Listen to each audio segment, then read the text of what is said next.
ఇదిగోండి సపోటా మొక్కకి బాగా వస్తుంది కదా మిల్లీ బగ్స్.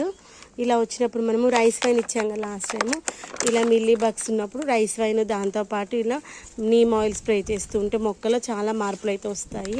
కాయలు ఎంత మంచిగా వస్తున్నాయో అంతే మంచిగా మిల్లీ బగ్ అయితే వచ్చేసి తినేస్తూ ఉందన్నమాట చెట్టుని అస్సలు గ్రో కానివ్వట్లేదు.